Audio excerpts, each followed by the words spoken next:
the other one. Yeah, well, I would click on the dead corpse of the other one, but I don't think it still existed. Normally they just disappear. Actually, they're both TI2 couriers. Both teams are using TI2 couriers. Trying to keep them safe, man. But that push coming in on top lane, they need to defend that, DK that is. But Roshan being up so soon. It looks like the tower should be okay with that top lane, even with Burn. Like, Burney's coming up because he wants the money. He's got Keeper of the Light that will drag him back anyway. Of course the tower is okay, but you just miss out so much farm if you don't send anyone there. Prophet, out he pops, Burning. Goes for the go, and then with the dust, they see Burning perfectly. KOAXY then fighting up against the Alchemist. Prophet Omen trying to help Mob Ohio. Burning, more of a man with 2 blades. KOAXY not trusting his teammate in Ohio. I believe they could actually have just man-fought him there and actually brought him down because the DPS is not bad on Furion. But Burning. Safe than sorry. This is a real surprise to me. He just popped the Chemical Rage. It's going to wear off 18 seconds before it comes off cooldown. But the Aura making a beeline for Roshan. They assume that Orange went in there trying to bring it down, and they're going to find Mushi just outside. And they think, yep, definitely. They've got to be inside the pit. Whole bunch of army trees. New ones could be coming in. Everything is indicating that Orange is basically inside. They're just cleaning up outside the pit, but they haven't gone in yet. There's a bit of a steal. What's Net got? He got Concoction. That is a good spell to steal, especially with that Blink Rubik. Look for him to land a big and stable Concoction if they fight now. Burning went in and said, wait, he's like almost full life on Roshan. They're not doing anything with it. This might even be a great point for Net to blink himself in. After the bugs are flowing, now he can blink himself in and they can take out Roshan. I feel that Furion can definitely TP to a top lane and just push it out because he has TP scroll, so with mid tower still being standing, even on more than 50% HP, he could just come back immediately. Because that would send the entire of DK away from this fight. They still want to contest this. Yep. So going like this, it doesn't really work against DK. You gotta get in closer, man. Roshan's not dead just yet. Knife Stealer is still playing No Hands Dota. In fact, it's Infest. It could come on cooldown by the time he gets out of net. Infest Dota, but now finally Ohio deciding to go to a top lane and gonna split up the DK team. Even just pushing like this, summoning a little bit and hitting a little bit on the creep wave means that someone has to come top. There's 3 range creeps, there's a normal wave, and there's a catapult. So I think DK just giving up on this now. Saying, well, if you want to go Roshan, that's fine. We got a tier 1 tower here in the middle lane that we can take and still be close to Roshan. And that is gone. And Blink, they actually go for it. Burning, stunned up, KOAXY, trying to bring him down. The Mech Judge keeps him up in the feed script. Being cancelled, in fact, returned by Net, holding him in way there. The Illumina will fly over, but Alchemist, too strong. Chase out, he's already brought down 1 core. He's TPing himself back, getting a KOAXY. The SF ulti in death does pop, and then skewered through. The Vex, nothing in range. Burning, Fadebolt through him, picked up Concoction. He won't deny himself. He'll go down. SF also brought back. ROTK's on the run, but Net. Shukuchi to chase. He's got Blink off cooldown. 1 second, but he's got no way to pick him up. And doesn't want to run into all of DK, who also brought back him this. And they're coming back into that tier 2 tower in mid. They want to commit again, even with Chen down. But Chen, when he respawns, will have hand of God anyway. Yeah, and they're heading into Roshan now. But what a beautiful RP that was. Catching 3 enemy heroes. I believe it was all 3 of the core heroes even. That was really, really nice. This Roshan goes down really fast when you have a Weaver as well as an Alchemist just clicking away at it. Nat can't blink in. Super almost trying to skewer him in. There's the jump out. They kill off QQQ, but they also lost a lot of life points. KOAXY, now he sets a low again. Super, the main target, brings him down. Double kill for KOAXY. Burning, running himself away. Finds Snap, but now can't see Nat. Yes. Hand of God. He's going to telekinesis. 2 seconds. Blink Dagger off cooldown as well. 1 charge, so he can Shukuchi again, but he does have another controller. Runs through him with the damage. They get the kill. Ohio TPing in with that side device, and 3 players for DK on the sidelines. They got a mid lane which is going to push it faster, but the top is the one they want. You're right. They just go straight in there and bring down Rax. Buyback is only available for Prophet, Rubik, Bane, and Chen. And that is not Rax any of the guys. Took some severe damage during that mid tier 1 fight. So, oh my god, the aggressiveness! What a jump! Pull him in, pot him down. Mech charge or not. The Coddle is gone. The stun on Chen, so Chen will lose his own life as well. Burning, trying to retrieve himself out with that BKB, not being effective. There's no bash up on Lifesteal at least. Nightmare for the moment. Burning, hexed up. Are they getting closer? Open wounds. Yes, he is. Burning, throws the stun to Ohio, and then the Agassi Mortal will pop. Oh, actually, yes, big RP from Super, catching it over, extending Orange. The Phoenix Grip still available in for Net, and he does it on Burning, then instantly Nightmare, chain. Prophet has to buy back, but they do not take the racks. Orange, they're diving crazily past the racks. Yeah, this is definitely not what you would expect when they come and see a tier 3 tower gone and the racks exposed. Diving in for the first kill is okay, but chasing beyond the tier 4 towers from top lane, it's crazy, man. That is something that you should definitely just not do. We should probably point out to people at home that Dota 2 is an objective-based game, and the objective to win. Point it out to Orange, Toby. It's this thing right here, but you can't attack it, so you take out this. Yes. This gives you some momentum when you kill it off. So you're saying that's the thing? They want to take down tier 3 and then just go for tier 4? That's the plan, Stan. That's the plan. Yeah. Anyway, we see with DK taking that fight, that's a lot of advantage coming back the way of DK. And now going to push up on top. With that Basher on Burning too, we saw the trouble for the SF in our previous game of what happened when you pop that BKB. And like, he's got the butterfly up in the SF, but that Basher is back again. Boulder did it in the last game, and now it's Burning's turn. Same thing though for KYXY. He can also be bashing away at this Alchemist. And Lifesteal does deal amazing damage to anyone who has so much HP. I thank you, Burning, for your points, by the way. Fantasy League, 20.4. For all those compendium owners at home. Gonna stun himself. But it's the Chemical Rage, so it's not as bad. Yeah, of course, you can juke that stun if you time it perfectly, but it's pretty hard to do now with the ulti. Prophet giving a lot of momentum here on this bottom lane, while all of DK are on this top. Someone's going to come back, and it's going to be QQQ, and he'll bring friends with him. 4-step and Blink on Net. We saw it in the last game as well on the Rubik, but this is very early for support to have these kind of items. Very different to what we saw with Fluff and Stuff too. Like, Fluff and Stuff didn't have, well, it took him 20 minutes before he hit level 6.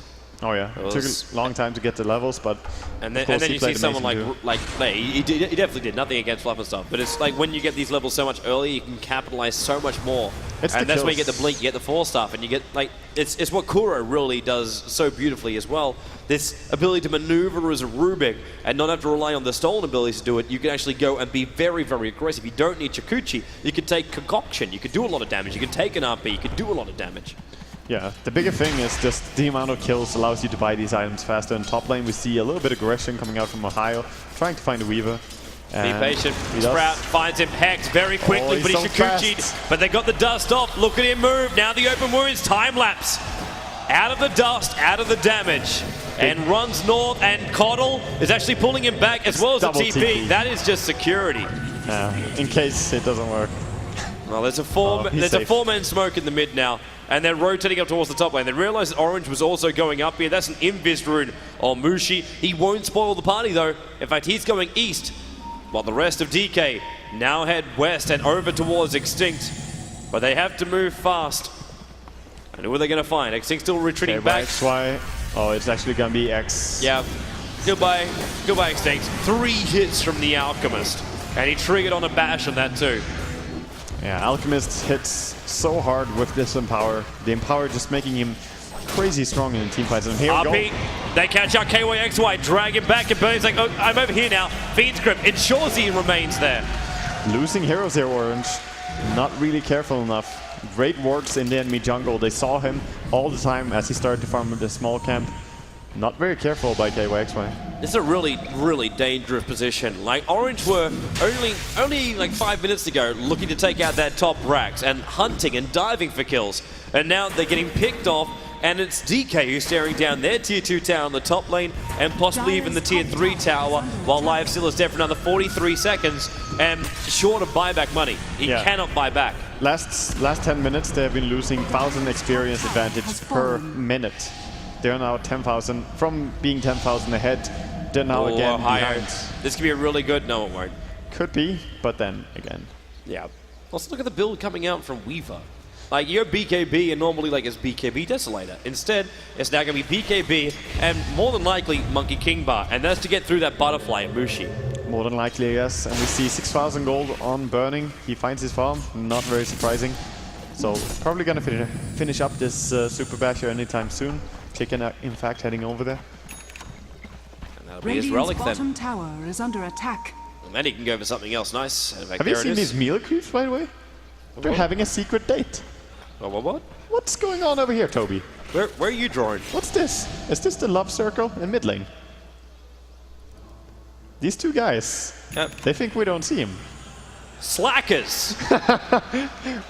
What the hell is going on there? They're not controlled by anybody, they're just locked in there. The trees must have respawned on them. That's the trees respawning on top of the creeps as they were making their way. Or they just jumped inside there and said, screw this job. The orange sleeper cell. It'll activate when Prophet comes to claim him. Or Net, with the Chemical Rage, just doing a little bit of warding. Or not even warding, he got warded on. That's going to force Burning to concoct himself. Again, trying to go and evade it into that ultimate.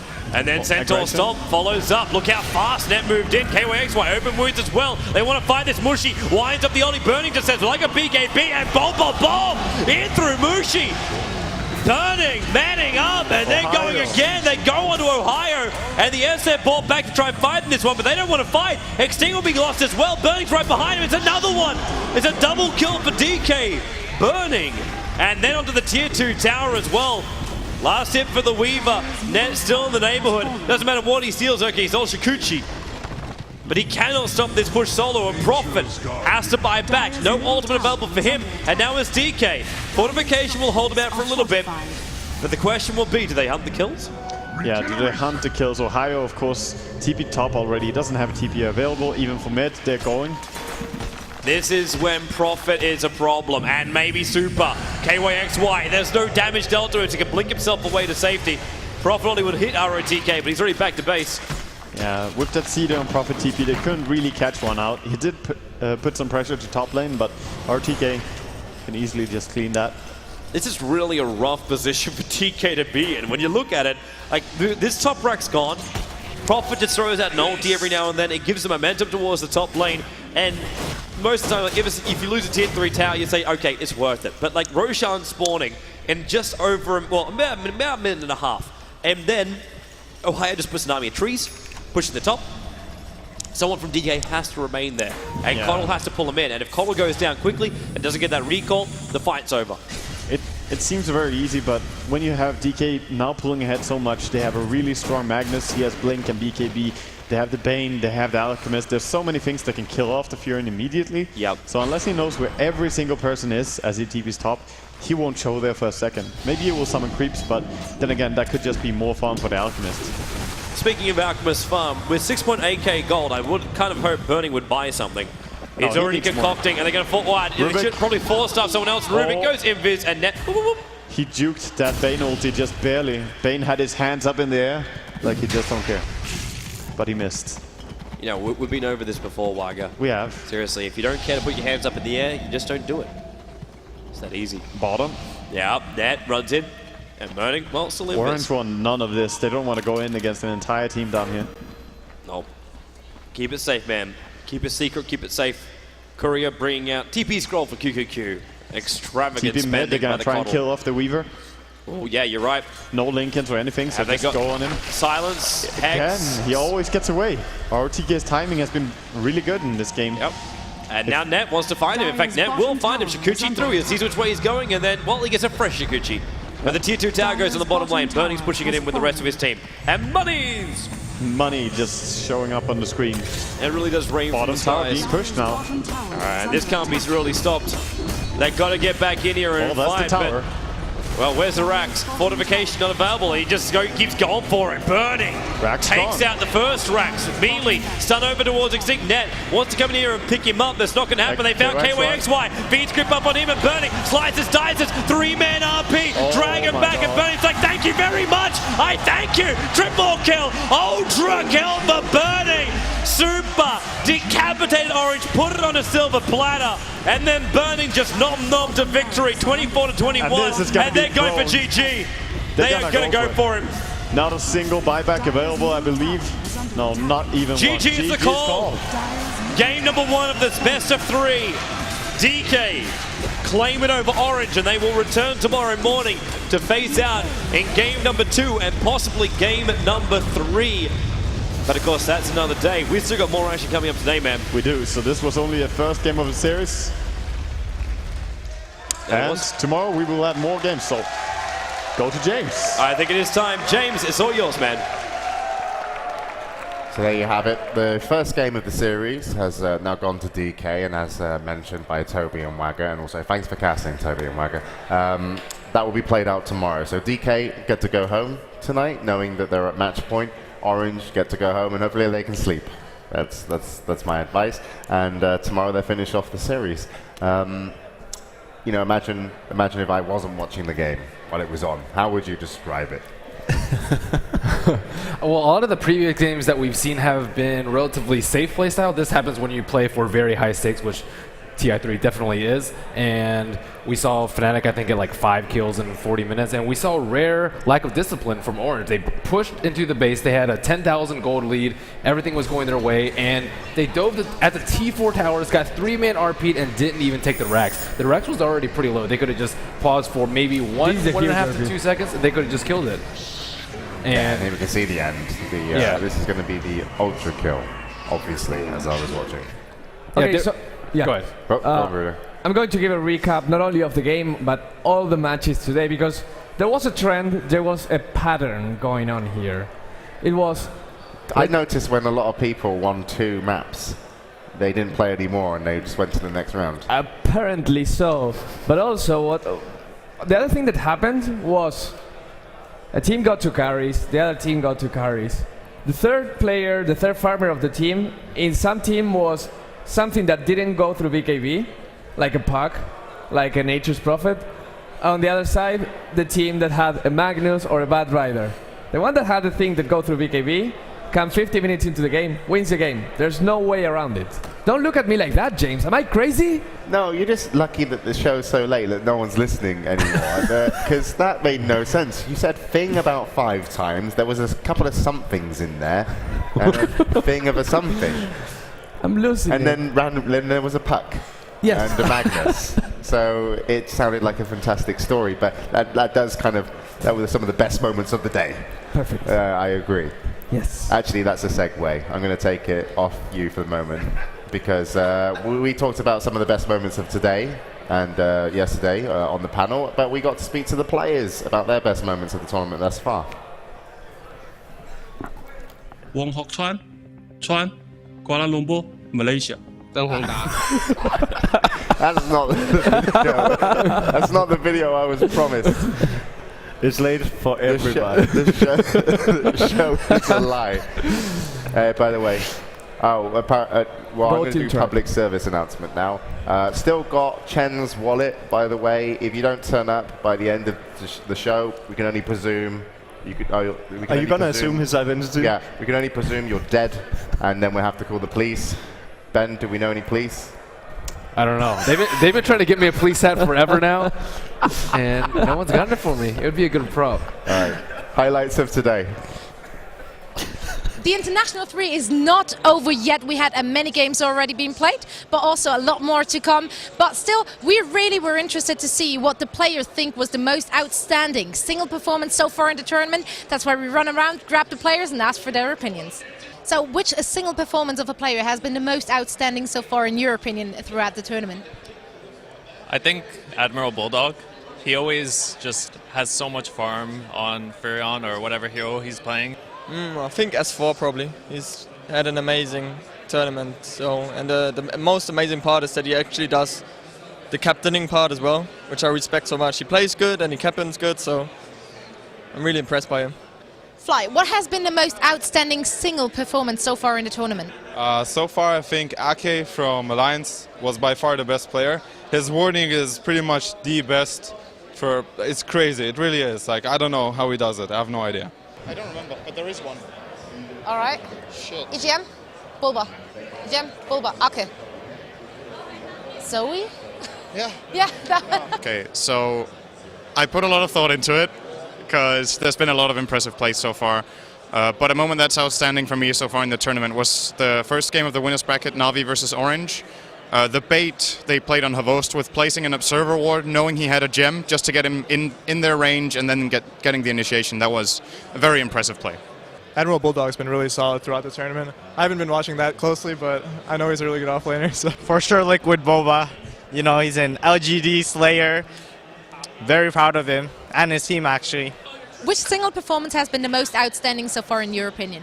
In the group stages, IG, the first game versus us, Fari played a really, really good Shadow Fiend, and I was impressed by him. I think it's really hard to say, like, exactly who, but out of Alliance, it has to be, obviously, but I would say it's EGM. Even though Ake's been playing really well and he's like supporting him like very well, EGM in the position he's in is making such an impact on the games, and it's just actually unbelievable. I would say that the one who impressed the most is probably Ake, and with the most impressive move was probably when he just blinding lighted the Alchemist up to the high ground on Roshan against IG. But yeah, overall he's just played the best out of all the supporters, so yeah. All right, there we go. So Ake was the kind of MVP thus far, maybe, in some of the pros' opinions, or at least maybe the majority of the small amount of people that were interviewed. Is that okay, Bruno? Is that statistically gonna I work? will allow it. Okay, brilliant. So we're going to be waiting on the game of Invictus Gaming versus Tongfu. So once we know they're ready, we'll introduce the teams to you. But guys, any kind of standout players from the day? Can I go with Ake? Yes, you can. I'll go with Ake. No, I think there's a lot of... I think Burning is probably the biggest standout of the day. All of DK played amazing, but that one anti-mates game where Burning took up on the entire Lion squad really stands out to me. We just saw him with his Alchemist take on Orange in a game I thought they would win. And just goes to show how great he is once he gets his items rolling. He knows when to fight, when to not fight. I'm pretty impressed with Burning too. I mean, Alliance looked unstoppable after prelims, after day 1, day 2. I don't know what I'm saying here. Who do you like? Who do I like? I like everybody equally. You have no favorites? You don't play that card? I don't play that card. I can pick from any team, right? Oh, apparently we can get the game. What? What's that, Bruno? I can pick anyone from any team. Yes. Well, yeah. Dandy, hooks, kind of fun, memorable. You know. When was that? Was So that with today, Was that like- with Casey? What? Well, okay, we're going to meet Invictus Gaming. 王學川，川，瓜拉隆坡 ，Malaysia。曾宏达 ，Face， 广东 China。洛菲茨，华裔，武汉 China。江城 ，YYF， 上海 China。陈瑶，周，湖南 China。 So Invictus Gaming, they really want to win here as we will get back on track with the game. Tron, Zhou, Faith, YYF, Ferrari 430. They've got still a chance to win the tournament. They're in the final 6 and they can go all the way. They're only going to be able to complete a part of the game today. Potentially it's half. As they only get to play one map. That's technically right. I'm just running out of things to say now. Well, yeah. Let's meet the other team then. Fine. The other team's Tongfu. They're good too. The video will be... Oh, there we go. Banana，中国开放。陈志豪，豪，中国广州。周洋 ，KJ， 中国上海。张盼，木，中国武汉。王兆辉，山生，中国湖南。 So there you have it. The team of Tongfu up against Invictus Gaming. They got knocked down by Na'Vi, and a lot of people considered them that they maybe should have been in the finals waiting to play Alliance tomorrow, but they're not. Na'Vi got the spot by winning the last game, so they now have to go best of 3 against Invictus Gaming, last year's champions. That's a bummer. I think Tongfu is... Right, let's just not do anything. Look at his life. And he's gone. Take the camera off me. Bruno, introduce the game. Yes, we're going to go for IG versus Tongfu. I hope I said it right. It's going to be the duel of whether Hao can outcarry Zhou. Yes, those are the players. Let's go. Easy. Toby, Waga, take it from here. Invictus Gaming versus Tongfu. Thank you very much, Bruno. Of course, we are into hardcore time. This is like the last game of the day. Yeah, this is last game. the last game, the last series of today. We only do the first game again. Yep. So we do. But because it's like suspense building. We wait until tomorrow before you get to have like the next bite of this very delicious Dota cake. That's true, and of course these two teams, Tongfu, last time I saw them play, they played amazing, and we also see IG gonna go up against them. So this matchup should be really good. Let's see this is what gonna be they're beautiful. Like, I know I was cheering. I admit I was cheering for Tongfu to actually beat Na'Vi before because they were playing such amazing Dota. But then Fountain Hawks obviously kill everybody. So they find themselves in this beautiful position up against the defending champions Invictus Gaming, and they have to fight to stay in it. Of course, as you said, this is only the first game out of 3, but going to bed tonight, you don't want to go down and put your head on that pillow and say, I'm one game down. You want to put your head in that pillow and say, you know what, tomorrow we have an extra life. We can actually play whatever game style we wanted. We don't have to go into this, let's farm Alchemist, let's wait for 80 minutes, and then maybe we push the base. You can play your style of Dota, your way, and that's worth more than anything, really. A good night's sleep. It is, of course, and this will do a lot for the confidence for tomorrow, seeing who wins this game. We just saw another best of 3. We started with the first game. Yep. And now in this game, we see OD, Chen, Darkseer, Batrider being the banouts, and Lifesteer, Rubik gonna go the way of Tongfu, Weaver, Visage going for Faith.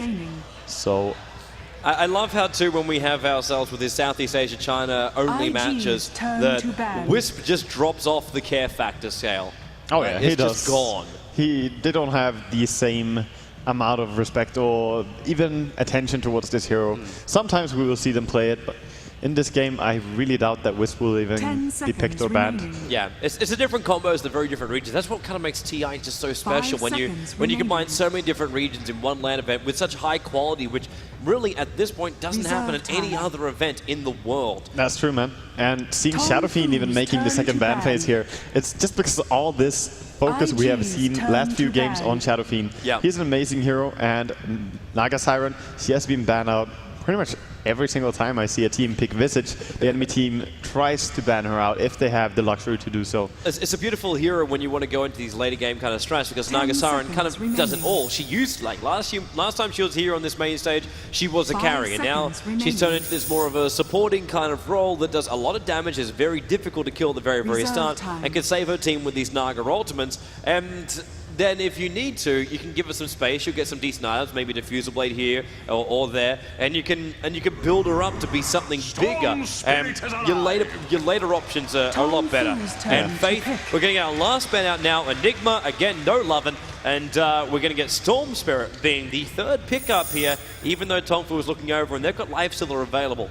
That's true. And of course, we see Enigma being banned out by IG, and that is a little bit of mind play here coming out from How, picking up such an early lifesteal Rubik. When you pick Rubik, you have the choice to force your enemy. You can leave the Enigma, and then you can pick him yourself if you want to. Enigma is amazing against the Weaver, but they also know that IG, they can't go for the Enigma. I like the Storm pickup, though. I haven't seen Storm being played for a long time now, so gonna see what they can make of this hero. And it will be Ferrari Storm as well. Yeah, and he's a really good pickoff hero, but more than that, it's just really the pressure he puts on the enemy when you have a Storm in the team. Supporters can never really go alone and start warding or dewarding. They always have to be fearful of this hero, and also this quick initiation is just so scary. My big question will then be, initiation, you're showing it very early on that you're going for a Storm Spirit. Very, very early on. Yeah. And like, are you looking at an early BKB? Because if you get that, then Lifesteal is going to walk all over you, and DK will be the pickup from Tongfu, so we're going with the strength to batter off the... I'm trying to find a nice way to... Storm Spirit, really. Yes, Storm. I had something else on my mind. To weather a storm, something like that. No, it was worse than that. Okay, something even worse. Hence God. It's a good thing you didn't say it. Hence I refrained. Good thing you didn't say it. But Storm Spirit's going to jump in. Then you got like Rubik. Like, okay, so Storm jumps in, and instantly you'll try and telekinesis. You got Lifesteal that will just rage up to the static remnants. He's like, okay, that's fine. Open moves up on Storm Spirit. Use more mana to escape. I'm not finding the magic of Storm Spirit here. Like, he's not being a piggyback rider for Lifesteal to get him into the fight. What are they really trying to achieve with this Storm Spirit? over like something like a DK, and why would you pick it up this early? It's not always that you would like to pick a Storm only to have a combo with Lifesteal. Sometimes it's just a good hero that fits your playstyle, and maybe they knew that Hao really wants to pick a mid hero that has melee, a melee strength hero like any of these DK, Beastmaster. We see them so often. Magnus even being played a lot in this tournament. So Storm, of course, does really splendid against them, and even after Storm pick third pick, the Tongfu decided to go for a DK. Yeah, that they did.